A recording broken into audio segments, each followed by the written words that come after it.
Pernah denger nggak sih kabar kalau 1,4 miliar orang tiba-tiba lenyap dari internet? Satu benua utuh memutuskan buat ngebangun internetnya sendiri. Nah, ini bukan film fiksi ilmiah loh. Ini adalah salah satu pergeseran digital paling besar yang lagi terjadi sekarang.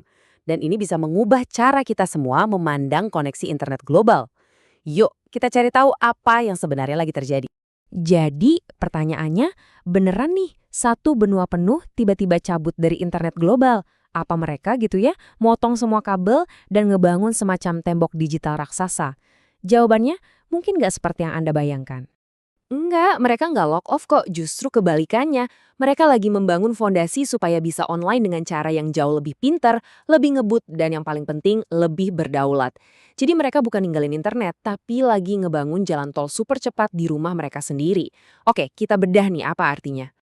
Oke, biar ngerti kenapa ini disebut revolusi, kita harus lihat dulu masalah utamanya.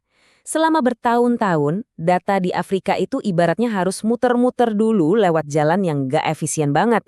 Bayangin deh, kamu kirim email ke tetangga sebelah rumah, emailnya malah harus jalan-jalan dulu ke Eropa atau Amerika, baru nyampe. Gila kan?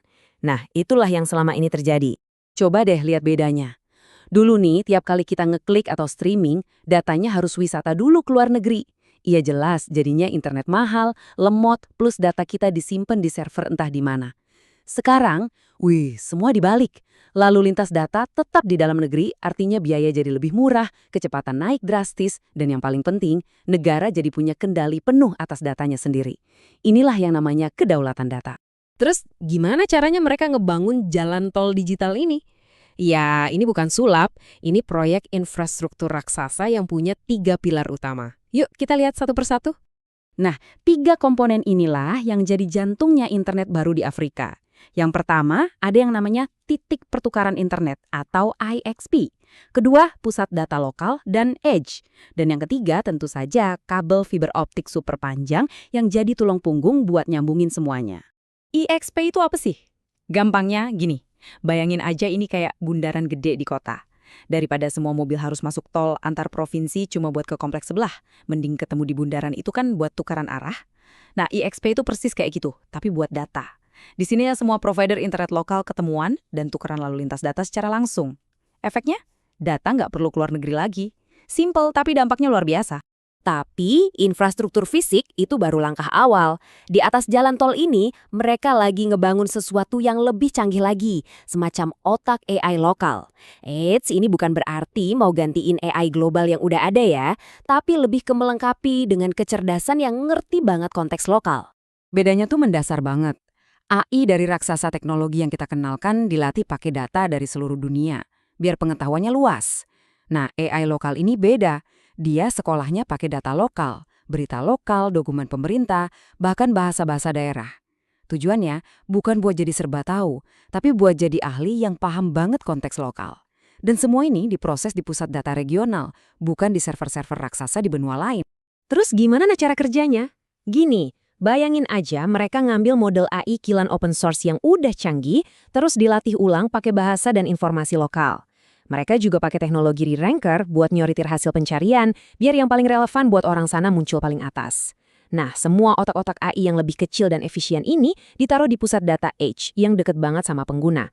Hasilnya, responnya cepet banget. Tentu saja, proyek segede ini pastinya ngundang pertanyaan besar.